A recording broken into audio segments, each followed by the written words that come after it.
السلام عليكم ورحمة الله وبركاته. الحمد لله رب العالمين والصلاة والسلام على أشرف المرسلين وعلى آله وأصحابه وأزواجه وذرياته وأهل بيته أجمعين. கண்ணியத்திற்கும் பெருமதிப்பிற்கும் உரிய பெரியோர்களே, சகோதரர்களே, எல்லாம் வல்ல அல்லாஹு ஜல்ல ஜலாலுஹு நாம் செய்யக்கூடிய எல்லா நற்காரியங்களையும் முகஸ்துதியின்றி இஹ்லாஸான முறையில் இறைவனுக்காக மட்டுமே செய்யப்பட்ட நல்வணக்கங்களில் நம் வணக்கங்களை அல்லாஹ் அங்கீகரித்துக் கொள்வானாக. நாம் செய்யக்கூடிய வியாபாரங்களிலும் தொழில்துறைகளிலும் நஷ்டமில்லாத ஹலாலான முறை நிரம்ப லாபத்தை பெற்று அந்த லாபகரமான வாழ்க்கை கொண்டு தம் தேவைகளையும் தேவை உடையவர்களின் தேவைகளையும் நிறைவேற்றக்கூடிய நல்ல பொருளாதாரத்தையும் உள்ள விசாலத்தையும் அல்லாஹ் நம் அனைவர்களுக்கும் வழங்கி அருள்வானாக. கஞ்சத்தனம் என்கிற தீய பண்பை விட்டு அல்லாஹ் நம்மை பாதுகாத்துக் கொள்வானாக. நம் கரங்களை என்றென்றும் கொடுக்கும் கரங்களாக ஆக்கி அருள்வானாக. யாசிக்கும் கரத்தை விட்டு அல்லாஹ் நம்மை பாதுகாத்துக் கொள்வானாக. நம்மை இந்த உலகத்தில் வாழ வைக்கும் காலமெல்லாம் நோய் நொடி இன்றி உடல் ஆரோக்கியத்தோடு அல்லாஹ் நம்மை வாழச் செய்வானாக. அந்த ஆரோக்கியமான வாழ்க்கை கொண்டு அல்லாஹ் ரசூலை நெருங்கக்கூடிய அனைத்து நல்ல மனிதர்களையும் புரியக்கூடிய நல்ல முத்தகின்களின் கூட்டத்தில் நம்மை ஆக்கி அருள்வானாக. திடீர் மரணங்களை விட்டும் தீய மரணங்களை விட்டும் நம்மையும் நம் குடும்பத்தையும் நம் சமூகத்தையும் அல்லாஹ் முழுமையான முறையில் பாதுகாத்துக் கொள்வானாக. மருத்துவமனையின் செலவீனங்களை விட்டும் வேதனைகளை விட்டும் அல்லாஹ் நம்மை காத்தருள்வானாக. நம்மில் யாரெல்லாம் நோயால் பாதிக்கப்பட்டு வீடே கதி என்றும் ஆஸ்பத்திரியை கதி என்றும் அல்லல் பட்டும் அவதியுற்றும் இருக்கிறார்களோ அத்தனை மக்களுக்கும் வெகு விரைவில் நோயை போக்கி ஒரு ஆரோக்கியத்தை வழங்குவதோடு அவர்களை கொண்டு அவர் குடும்பத்திற்கும் சமூகத்திற்கும் நல்ல பலன் தரக்கூடிய மக்களாக ஆக்கி அருள்வானாக. நாம் இந்த உலகத்தில் வாழ்ந்து மறைகிற நேரத்தில் லா இலாஹ இல்லல்லாஹ் முஹம்மது ரசூலுல்லாஹ் என்ற கலிமாவை மொழிந்து ஜன்னத்துல் ஃபிர்தௌஸை கண்ணால் கண்டு அகமகிழ்ந்து சிரித்த வண்ணமாக மரணிக்கக்கூடிய நல்வேற்றினை பெற்ற மக்களாக அல்லாஹ் நம்மை ஆக்கி அருள்வானாக. மரணித்தும் மரணிக்காத இறைநேசரின் கூட்டத்தில் அல்லாஹ் நம்மை ஆக்கி அருள்வானாக. நாளை மறுமையிலே முத்து முஹம்மது ரசூலுல்லாஹி ஸல்லல்லாஹு அலைஹி வஸல்லம் அவர்களின் திருக்கரங்களால் ஹவுதுல் கௌசர் என்கிற தடாகத்தில் நீர்வருகி அன்னாரின் ஷஃபாஅத்தை பெற்று அன்னாரின் கரம் பிடித்து ஜன்னத்துல் ஃபிர்தௌஸ் என்ற உயர்ந்த சொர்க்கத்தில் அவர்களோடு அல்லாஹ் நம்மை சங்கமிக்க செய்வானாக. எல்லாவற்றுக்கும் மேலாக இறை அன்பை பெற்று இறைவனை பார்த்து பரவசம் அடையக்கூடிய அவன் லிகாவையும் ரிலாவையும் பெற்ற மக்களில் அல்லாஹ் நம்மை ஆக்கிக் கொள்வானாக. அருமையான மோமின்களை, சையதுனா அலியும் கர்ரம் அல்லாஹ் வஜஹா அவர்கள் நோய்வாய்ப்பட்டிருந்த பொழுது கண்மணி முஹம்மது ரசூலுல்லாஹி ஸல்லல்லாஹு அலைஹி வஸல்லம் அவர்களும் அவர்களுடன் அபூபக்கர் சித்தீக் ரலியல்லாஹு தஆலா அன்ஹு, உமர் ரலியல்லாஹு தஆலா அன்ஹு, உஸ்மான் ரலியல்லாஹு தஆலா அன்ஹு மூவரும் செல்ல வந்தவர்களுக்கு விருந்து கொடுப்பதற்காக அன்னை ஃபாத்திமா ரலியல்லாஹு தஆலா அன்ஹா ஒரு அழகான கிண்ணத்தில் தேனை ஊற்றி கொடுக்கிற பொழுது அதிலே ஒரு முடி இருந்தது. அந்த கிண்ணத்தை காமித்து பெருமானார் ஸல்லல்லாஹு இதை பற்றி என்ன சொல்கிறீர்கள் என்று ஒவ்வொருவரும் கேட்டாங்க. அதில் ஒவ்வொரு நபராக தங்கள் கருத்துக்களை பதிவு செய்தார்கள் என்பதை தொடர்ந்து பார்த்து கொண்டு வருகிறோம். இன்றைக்கு அந்த அடிப்படையில் சையதுனா ஃபாத்திமத்து ஸஹ்ரா ரலியல்லாஹு தஆலா அன்ஹா அவங்க அந்த கிண்ணத்தை பார்த்துட்டு சொன்னாங்க, யார சொல்லலாம், இந்த தேன் கிண்ணத்தை விட வெட்கம் என்பது இருக்கிறதே மிக அழகானது என்றார்கள். இந்த தேன் எப்படி ருசிகரமாக இருக்கிறதோ இதை விட ஒரு பெண் தன்னுடைய மறைக்க வேண்டிய இடங்களை மறைத்து வாழ்வது என்பது அந்த தேனை விட இன்பகரமானது என்றார்கள். அதே நேரத்தில் ஒரு அந்நிய ஆணின் தீய பார்வை படாமல் வாழ்வதென்பது இந்த தேனில் கிடக்கக்கூடிய முடியை விட சிரமமானது என்று சொல்லி அன்னை ஃபாத்திமா ரலியல்லாஹு தஆலா அன்ஹா அந்த தேன் கிண்ணத்தை பார்த்து ஒரு கருத்தை சொன்னார்கள். உண்மையில் அப்படித்தான் வெட்கம் இருக்கிறதே. கண்மணி முஹம்மது ரசூலுல்லாஹி ஸல்லல்லாஹு அலைஹி வஸல்லம் சொல்வார்கள், அல் ஹயாஉ ஷுபத்துன் மினல் ஈமான், வெட்கம் என்பது ஈமானின் ஒரு பகுதி என்றார்கள் கண்மணி முஹம்மது ரசூலுல்லாஹி ஸல்லல்லாஹு அலைஹி வஸல்லம்.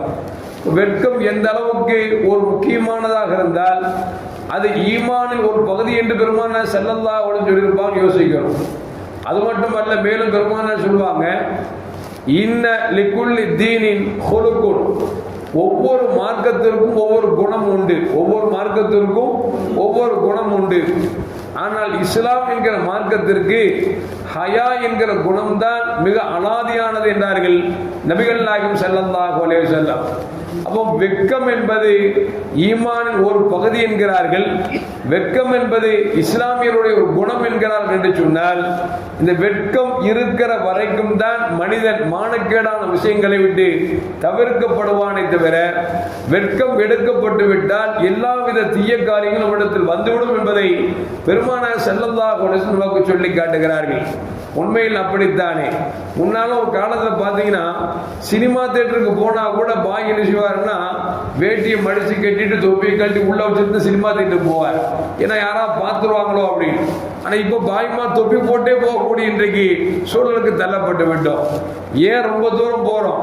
சிகரெட் அடிக்கணும், பீடி குடிக்கணும் அப்படின்னா 5 வகை தொழிலாளி இருப்பாரு, அதுக்கு ஒரு அடிக்டா இருப்பாரு. அவர் பீடி குடிக்க போறாருன்னு வச்சுங்களேன், டீ கடையில போய் தொப்பியெல்லாம் கட்டிட்டு ஓரமான அடிப்பார். ஏன் நம்ம யாராவது பார்த்துருவாங்களோ அப்படின்னு. ஆனா இன்னைக்கு என்ன, இப்படி தொப்பி போட்டு சிகரெட் அடிக்கக்கூடிய காலத்திற்கு தள்ளப்பட்டு விட்டோம். எதுக்கு சொல்ல வர்றேன்னா, அந்த வெட்கம் என்று இருந்தது என்று சொன்னால், இப்படிப்பட்ட மானக்கேடான விஷயங்களை விட்டு நாம் பாதுகாக்கப்படுவோம் என்பதை நபிகள் நாயகம் ஸல்லல்லாஹு அலைஹி வஸல்லம் நமக்கு சொல்லித் தருகிறார்கள். உண்மையில் சஹாபாக்கள் அப்படித்தான் வாழ்ந்தார்கள்.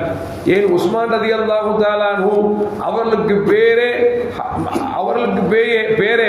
அவர்கள் வெட்கத்தின் முழு உருவம் என்று உஸ்மான் ரலியல்லாஹு அவர்கள் பெயர் பெற்றிருந்தார்கள். ஏனென்று சொன்னால், அவர்கள் கழிக்கு சென்றால் கூட தங்கள் ஆடைகளை உயர்த்தாமல் அவர்கள் அப்படியே அவர்கள் நஜீஸ் விழுகிற வரைக்கும் அவர்கள் விரித்து பிடித்தான் உட்கார்வதை தவிர, நம்மை போன்ற ஆடைகளை அகற்றி அவர்கள் உட்கார மாட்டார்கள் என்று வரலாற்றில் பதிவு செய்யப்படுகிறது. காமிலுல் ஹயா என்று பெயர் பெற்ற உஸ்மான் ரலியல்லாஹு தஆலா ஒவ்வொரு சஹாபாக்களும் அப்படித்தான் வாழ்ந்திருக்கிறார்கள். ஏன் அன்னை ஃபாத்திமா ரலியல்லாஹு தஆலா அவர்கள் வாழ்க்கை எடுத்துக்கொண்டால் ஆச்சரியத்துக்கும் ஆச்சரியமாக இருக்கிறது. எந்த அளவுக்கு என்று சொன்னால், கண்மணி முஹம்மது ரசூலுல்லாஹி ஸல்லல்லாஹு அவர்கள் மரணப்படுக்கையில் படுத்திருக்கிறார்கள். அன்னை ஃபாத்திமா ரலியல்லாஹு தஆலா தகவலை கேட்டுவிட்டு வேக வேகமாக வருகிறார்கள். பெருமானார் ஸல்லல்லாஹு அலைஹி வஸல்லம் அவர்களை பார்த்து விட்டு அழுகிறார்கள். பெருமானார் ஸல்லல்லாஹு ஃபாத்திமாவை பார்க்கிறார்கள். அழுகின்ற ஃபாத்திமாவை அழைத்து காதில் ஏதோ ஒரு செய்தி சொன்னார்கள். சிரிக்க ஆரம்பித்து விட்டார்கள். எல்லோரும் கேட்டார்கள், நீங்கள் நபியை பார்க்கிறப்போ அழுதீர்களே, நபி ஏதோ ஒரு தகவலை கொடுத்த பிறகு சிரித்தீர்களே, என்ன காரணம் என்று கேட்ட பொழுது அந்த காரணத்தை சொல்லவே இல்லை. பெருமானார் ஸல்லல்லாஹு அலைஹி அவர்கள் மரணமாகி 6 மாதத்தில் அன்னை ஃபாத்திமா ரலியல்லாஹு தஆலா மரணம் நெருங்குகிற பொழுதுதான் அப்பொழுதுதான் சொன்னார்களாம், அன்றைக்கு பெருமானார் ஸல்லல்லாஹு அலைஹி அவர்கள் என் காதில் சொன்னார்களவா, என்ன செய்தி தெரியுமா, என் மரணத்திற்கு பிறகு என் குடும்பத்தில் என்னை வந்து சேர்வது முதல் நபராக நீதான் இருப்பாய் என்று நபி அவர்கள் சொன்னார்கள். நான் ஆனந்தத்தில் சென்றேன் என்று சொல்லி அன்னை ஃபாத்திமா ரலியல்லாஹு தஆலா சொன்னார்களவா. அந்த ஃபாத்திமா ரலியல்லாஹு தஆலா நபி ஸல்லல்லாஹு அலைஹி மரணித்த பிறகு அந்த 6 மாதத்திற்கு இடையில் ஒரே ஒரு தடவை தான் சிரித்தார்கள் என்று வரலாற்றிலே பதிவு செய்யப்படுகிறது. எதற்கு சொல்லுகிறோம் என்று சொன்னால், பெண்களை பொறுத்த வரைக்கும் சிரிப்பு என்பது அடக்கமாகவும் அமைதியாகவும் பொண்ணு சிரிப்பு மட்டும்தான் இருந்ததை நாம் பார்த்திருக்கிறோம். ஆனால் இன்றைக்கு என்ன ஆகிவிட்டது என்று சொன்னால், ஆண்கள் எப்படி வெடிச்சிரிப்பு சிரிக்கிறார்களோ இதை விட கேவலமாக பெண்கள் சிரிக்கிற பொழுது வெடிச்சிரிப்பு சிரிக்கக்கூடிய அளவிற்கு, இன்னும் சொல்ல போனால் சாலைகளில் கடை வீதிகளில் பைக்கை ஓட்டி செல்கிற பொழுது செல்போனில் பேசிக் கொண்டு செல்கிற பொழுதும் கூட சிரிக்கிற சப்தத்தை அந்நிய ஆண் கேட்கிற அளவிற்கு இன்றைக்கு வெடிச்சிரிப்பு பெண்களிடத்திலே அதிகமாகிவிட்டது என்று சொன்னால் அல்லாஹ் தான் காப்பாற்ற வேண்டும். ஏனென்று சொன்னால், வெடிச்சிரிப்பு என்பது ஆண்களிடத்திலும் பெண்களிடத்திலும் இருக்கக்கூடாத செயல். அதிலும் குறிப்பாக பெண்களிடத்தில் அறவே இருக்கக்கூடாது. ஏனென்று சொன்னால், பெண்கள் சிரிப்பதை ஆண் ரசிப்பான் என்பதால் சிரிப்பிலும் கூட புன்னகைத்தான் இருக்க வேண்டுமே தவிர வெடிசிரிப்பு சிரிக்கக்கூடாது என்பதை நமக்கு வரலாறு நமக்கு சொல்லி காட்டுகிறது. ஆனால் இன்றைக்கு என்ன ஆகிவிட்டது சொன்னால், வெட்கங்கள் எடுக்கப்பட்டதன் காரணமாகத்தான் இன்றைக்கு ஆங்காங்கே நாய்க்காதலாக ஆணும் பெண்ணும் ஆங்காங்கே நிற்பதும் தொடுவதும் உரசுவதும் கெட்டிப்பிடிப்பதும் இப்படிப்பட்ட கேவலமான கேவலமான செயலுக்கு தள்ளப்பட்டது காரணம் என்று சொன்னால் வெட்கம் என்பது எடுக்கப்பட்டதன் காரணம் என்பதில் மறுக்க முடியாத உண்மை.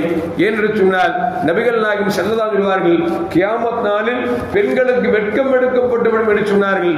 உண்மையில் அப்படித்தான் இருக்கிறது. ஆண்கள் கூட முழு ஆடைகளை உடுத்து பாதையில் நடக்கிறார்கள். ஆனால் பெண்களை பொறுத்தவரைக்கும் பார்த்தோம் என்று சொன்னால் அரைகுறை ஆடைகளை உடுத்திக் கொண்டு போகிறார்கள். ஒரு காலத்தில் முகத்தை பெண்கள் மூடினார்கள், காரணம் வெட்கத்திற்காக. ஆனால் இன்றைக்கு மேலங்கிகளும் கீழங்கிகளும் பெண்களை அரைகுறைவாக இருந்தாலும் முகத்தை மூடிக்கொண்டு போகிறார். என்ன காரணம்? வெட்கம் அல்ல, அது ஒரு கேவலமான செயலுக்காக தங்களை மறைத்துக் கொண்டு செல்லக்கூடிய அளவிற்கு இன்றைக்கு காலம் தள்ளப்பட்டது என்பதை நினைத்து பார்க்கிற பொழுது அல்லாஹ் தான் காப்பாற்ற வேண்டும். உண்மை வெட்கம் எடுக்கப்பட்டதால் தான் பெருமானார் சொன்னார்களே, உலக அழிவு நாளில் தெருக்கள் விபச்சாரிகள் கூவி அழைப்பார்கள் என்று சொன்னார்கள். இன்றைக்கு விபச்சாரம் மலிந்து போய்விட்டது, பெண்களிடத்தில் அதுவும் கேவலமாக போய்விட்டது. இன்னும் சொல்ல போனால் படித்தவர்கள் என்று சொல்லக்கூடிய ஆண் மக்களிடத்திலும் பெண் மக்களிடத்திலும் இன்றைக்கு திருமணம் என்று பேசிவிட்டாலே அந்த பேச்சுக்கு பிறகு அவர்கள் வெளியே உல்லாசமாக செல்வதை ஏதோ அது ஒரு அழகான எடுத்துக் கொண்டிருக்கிறார்கள்.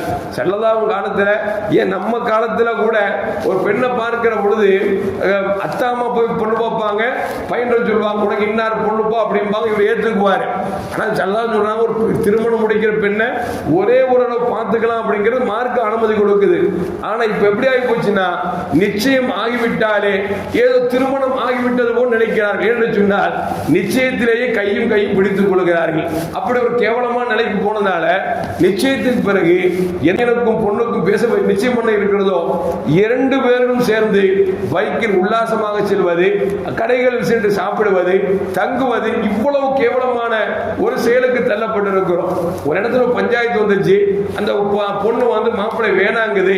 என்னன்னு போய் பேசும் பொழுது அந்த பெண்ணு சொல்றது ஆம்பளையே இல்லாது, அவன் கிட்ட கூட வரமாட்டான் அப்படின்னு பேசி அவன்கிட்ட பேசிக்கிறவன் சொல்றான், நாங்க திருமணத்துக்கு முன்னாலேயே அந்த பிள்ளை என் கூட வந்துச்சு, ஹோட்டல்ல தங்கணும், ஹோட்டல்ல சாப்பிட்டோம், அப்பெல்லாம் நான் ஆம்பளை இல்ல பொம்பளைன்னு தெரியலையா அப்படின்னு வெக்கம் இல்லாம சொல்றான்.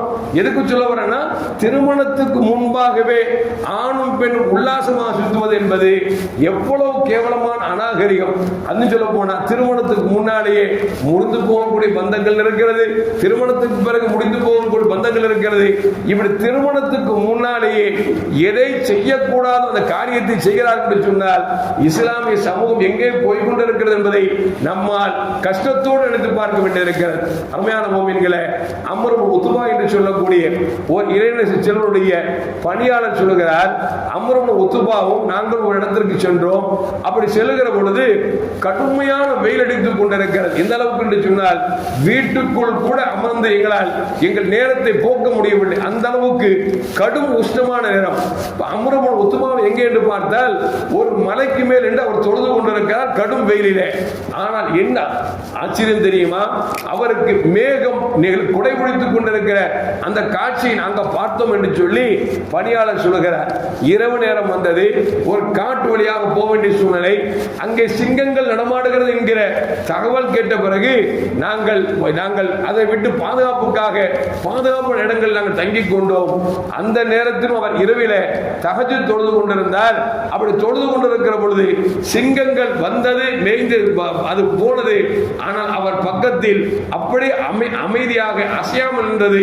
அப்பொழுது கேட்டோம், சிங்கங்கள் எல்லாம் நடந்து கொண்டிருக்கிறது, உங்களுக்கு அச்சம் இல்லையா என்று கேட்ட பொழுது அவங்க சொன்னாங்களா, நான் அல்லாஹ்வுக்கு வெட்கப்படுறேன், அல்லாஹ்வை பயப்படுறேன், அல்லாஹ்வுக்கு மாறு செய்வதற்கு வெட்கப்படுகிறேன், என்னை கண்டு எல்லாம் பயப்படுமே தவிர நான் அல்லாஹ்வை தவிர யாருக்கும் பயப்பட மாட்டேன் என்று சொல்லி அம்ர் இப்னு உத்பா என்று சொல்லக்கூடிய அந்த இறைநேசர் சொல்கிறார். என்று சொன்னால் வெட்கம் யாரிடத்தில் இருக்கிறதோ அவர்களுக்கு அல்லாஹ் பாதுகாப்பு கொடுக்கிறான் என்பதை இந்த நிகழ்வு நமக்கு சொல்லி காட்டுகிறது. அன்னை பாத்திமா ரலியல்லாஹுடைய வாழ்க்கை வரலாறு கேள்விப்பட்டிருப்போம். அன்னை பாத்திமா ரலியல்லாஹு தஆலா அன்ஹா வெளியே செல்லும் இப்படி துஆ செய்வார், ரப்பே என் உருவத்தை பிற ஆண்கள் கண்களிலே என்னை கிழவியாக காமிப்பாயாக என்று சொல்லி துஆ செய்வார்கள் என்று வரலாற்றில் பதிவு செய்யப்படுகிறது. நம்ம வீட்டில் எப்படி இருக்கும் யோசிச்சு பார்க்கணும். நம்ம வீட்டில் இருக்கும்போது நம்ம பொண்டாட்டி நமக்கு கிழவி மாதிரியே தெரிவா, வெளியே போகும்போது இதுல யார் பொண்டாட்டி அப்படின்னு நினைக்கிற அளவுக்கு தன்னை அலங்கரித்துக் கொள்ளுகிறார். அந்த காலத்திற்கும் இந்த கால காலத்திற்கு வித்தியாசம். அன்னை ஃபாத்திமா ரலியல்லாஹு தஆலா அன்ஹா மரணம் நெருங்குகிற பொழுது தங்கள் கவலையை வெளிப்படுத்துகிறார்கள். நான் மரணிக்க போகிறேன், மரணித்து விட்டால் ஒரு ஓலப்பாயில் வைத்துத்தானே தூக்கி செல்வார்கள், என் ஜனாதாவை மற்ற ஆண்கள் எல்லாம் பார்ப்பார்களே என்று வேதனைப்பட்டு அழுகின்ற பொழுதுதான் அப்பொழுது சொல்லப்பட்டது, சைனாவில் அவர்கள் ஒரு பழக்கம் இருக்கிறது, செத்து போனவர்களை பெட்டியில் வைத்து தூக்கக்கூடிய பழக்கம் இருக்கிறது. எப்படியாவது பெட்டியை வாங்கி வந்து உங்கள் ஜனாதாவை நாங்கள் அதில் வைத்து நாங்கள் அடக்குவோம் என்று சொல்வதுதான் அன்னை ஃபாத்திமா ரலியல்லாஹு தஆலா தன் அழுகை நிறுத்தினார்கள். அதற்கு பிறகுதான் இஸ்லாம் சமூகத்தில் இந்த சந்தூக்கு பெட்டி என்கிற பழக்கம் வந்தது என்று சொன்னால் அந்த பெண் மக்கள் எங்கே, நம் பெண் மக்கள் எங்கே என்பதை கொஞ்சம் யோசித்து பார்க்க வேண்டும். எனவே அருமையான மக்களே, அதனால்தான் அன்னை ஃபாத்திமா சொல்றாங்க, ஹயா என்பது தேன் கிண்ணத்தை விட அழகானது. அந்த வெட்கத்தோடு அந்த பிற ஆண்கள் பார்வையில் படாமல் வாழ்வது என்பது தேனை விட ருசிகரமானது. அந்நிய ஆண்கள் பார்வையில் படாமல் வாழ்வது என்பது இருக்கிறது இந்த முடியை விட கஷ்டமானது என்று சொல்லி அன்னை ஃபாத்திமா ரலியல்லாஹு தஆலா அன்ஹா சொன்னார்கள் என்று சொன்னால், அருமையான மக்களே, வெட்கம் ஆணாக இருந்தாலும் பெண்ணாக இருந்தாலும் இரண்டு பேருக்கும் தேவை. அதில் கொஞ்சம் பெண்களுக்கு நாணம் என்பது அதிகம் தேவை என்பதை நாம் மறந்துவிடக் கூடாது. இன்றைக்கு திருடு நடக்கிறது, கொள்ளை நடக்கிறது என்று சொன்னால் ஒருத்தர் கொலை செஞ்சு தெரியாம கொலை செஞ்சுட்டா அவனை கொலைகாரன் சொல்லுவாங்கன்னு சொல்லி அது பொறுமை காப்பான், திருடன் சொல்லுவாங்க திருடாம இருப்பான். ஆனா இன்னைக்கு திருடனை பிடிச்சிட்டோம் அப்படின்னா அம்மா திருடன், நான் எத்தனை இடம் திருடன் தெரியுமா, யார் வீடு திருடன் தெரியுமா, நான் எத்தனை பேர் கொலை செஞ்சு தெரியுமா அப்படின்னு இன்னைக்கு அதுவே ஒரு பட்டம் மாதிரி ஆகிவிட்டது என்று சொன்னால் அல்லாஹ் தான் காப்பாற்ற வேண்டும். எல்லாம் அல்லாஹ் ஜல்ல ஜலாலுஹு நபிகள் நாயகம் ஸல்லல்லாஹு அலைஹி சொன்னது போன்று இது இஸ்லாத்தின் குணமே வெட்கம் என்று சொன்னார்களே, அப்படிப்பட்ட குணசீலர்களாக அல்லாஹ் நம்மை வாழ்வதற்கு தௌஃபீக் செய்வானாக. அஸ்ஸலாமு அலைக்கும் வரஹ்மத்துல்லாஹி வபரகாத்துஹு.